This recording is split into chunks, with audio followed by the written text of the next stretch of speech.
Okay, everybody, I want to talk a little bit about George Floyd today. And I want to, first of all, pull up a new uh, report that's out by news outlets in Minnesota that describe what happened with George Floyd. One of the big questions that we're trying to figure out is, was he murdered?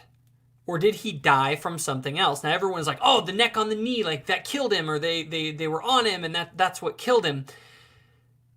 Unfortunately, there's some big problems with that. Amongst those, first and foremost, is the fact that now it says, according to this report, that he had a potentially lethal dose of fentanyl in his system, and they were unable to identify any evidence that Floyd died of asphyxiations or damage to his airways.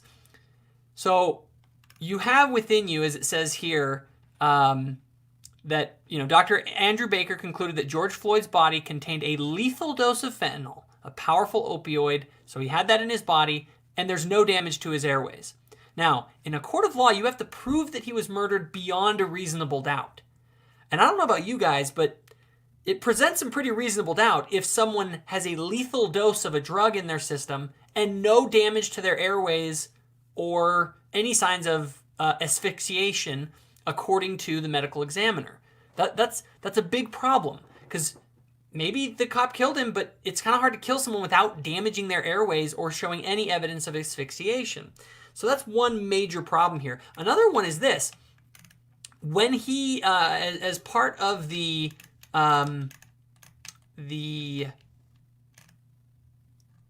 let me see here. So an opioid overdose itself can induce pulmonary edema. And Dr. Baker's autopsy found that Mr. Floyd's lungs were 2 to 3 times their normal weight at autopsy. Okay? So his lungs had pulmonary edema, signs of that. So there were signs that they were there. Not only that, I want to take a look at the video of Mr. Floyd, the body cam video, and there's some interesting things here. I'll just kind of watch it and then we'll talk a little bit about it. But I want you to pay attention to his breathing, and you tell me if it seems labored at all. Take a seat. Grab a seat. Man, y'all don't believe me. Take a seat. I'm not that kind of guy. I'm not that kind of guy, man. Take a seat. Y'all, I'm gonna die here. Take a seat. I'm gonna die, man. You need to take a seat right now. And I just had COVID, man. I don't want to go back to that. Take a seat. I'll roll the windows down. Hey, listen. Dang, man. Listen. I'm not that kind of guy. I'll roll the windows down. Please, man. Legs in, all right? I'll put the air on. God, look at that. Look at that. Not even listening. Look at it. Look at it. We can fix it now while you're standing. So, okay, hold on, we'll wait one more second. God, y'all do me bad, man. Man, I don't want to try to win. I don't want to try to win. I don't want to win. I'm claustrophobic. I'm just... So it seems pretty clear that he's breathing heavily. He's between breaths. And in addition to that, I mean, he's freaking out about getting in this car and he's saying he's going to die. Well, maybe he was dying. I mean, he literally had a lethal dose of fentanyl in his system while this video is going on that was causing his lungs to become 2 to 3 times their normal weight. Now, I want to take a look at another part of the video where they get him into the car and he begins freaking out. Take a seat. Please, man. Please. No. Take a seat. I can't choke. I can't breathe. Please. He just said, I can't breathe. No one's restricting any of his airways at this time, and he's already saying, I can't breathe, before he's even on the ground. My wrist, man. My wrist, man, please.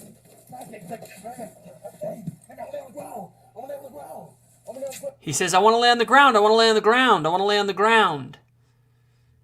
And they let him. Now, I just want to point out, first of all, this is a tragic situation. I feel really bad for Mr. Floyd here, okay?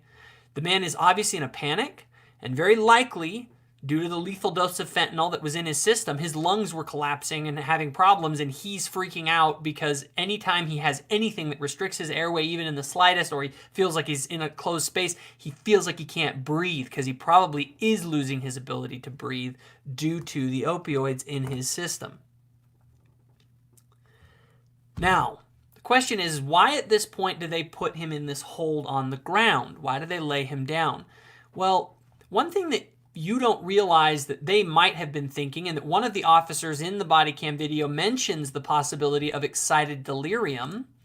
Excited delirium is a condition in which a person, anyway, I'm not going to go into all the details, but essentially they begin to act kind of like Mr. Floyd was acting. And the, it is a common, risk factor for, people kind of in his age group, especially if they've been abusing drugs. They begin to act really bizarre. And then it says, okay, you get him in handcuffs, now what? And look at that photo. Look at that photo. Essentially what they're told to do is the officers are told to restrain the victim. This is from the Minneapolis Police Department. Someone with excited delirium, you hold them in place so that they can't get away, and you wait until help arrives. Okay? Now, neck restraints are actually part of the Minneapolis Police Department's training for their officers. A neck restraint is a non-deadly fourth option. It's non-deadly. Okay? You don't die from just having pressure placed on a side of your neck with an arm or a leg. Okay? It just says, look, you just don't want to touch the trachea. And if you watch the video, Chauvin doesn't ever have his neck or his knee across his neck, across the back of his neck. Now, I'm not sitting here trying to justify these officers' behavior. I think that it's kind of odd what they did, especially once Floyd stopped being responsive. They should have begun doing that. And I think that there may be a case for some criminal negligence here. However, it's not murder. There's a lot of reasonable doubt there. And then we need to take a look at this neck hold and say, all right, well, did the officer intend to hurt anyone? How can you claim that he was criminally negligent if he was literally trained to do this? I mean, you have a picture of, is this guy in this picture from the Minneapolis Police Department? Is he murdering this person because he's holding his neck down?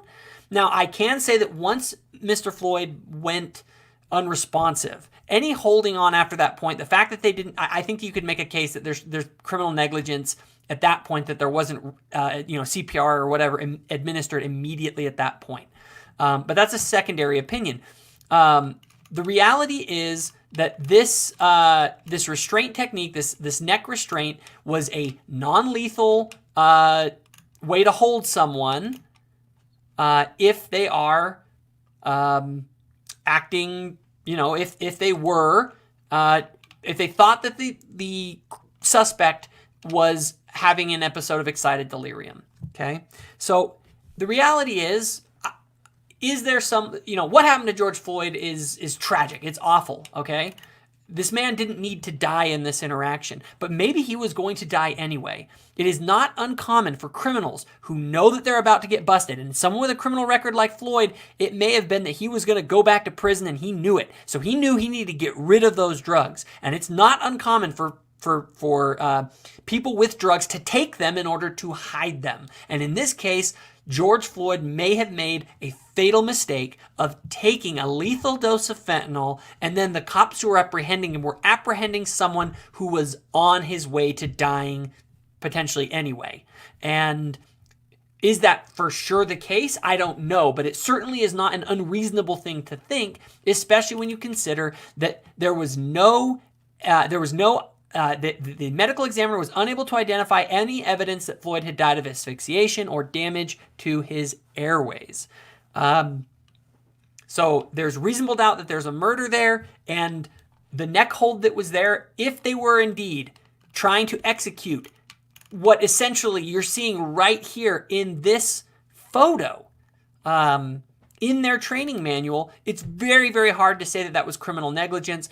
But again, I think that there may be a case there. It's just something that should be debated. At the end of the day, though, this is not and by the way, you notice I haven't brought up anything at all about race, because race has nothing to do with this. Okay? The cops were essentially following protocols with a subject who was resisting arrest, and then who they likely thought had a case of excited delirium. They took the actions that they were trained to do, and he died in their custody. And that is likely what happened with George Floyd. I'm open to other opinions. I could be wrong, but this is not as clear-cut as people want to make it. I see no evidence of a direct intentional murder, and absolutely nothing at all suggesting that this was racially motivated based on the existing evidence. And unless other evidence comes to light, that is going to be my opinion until further, until further evidence comes about.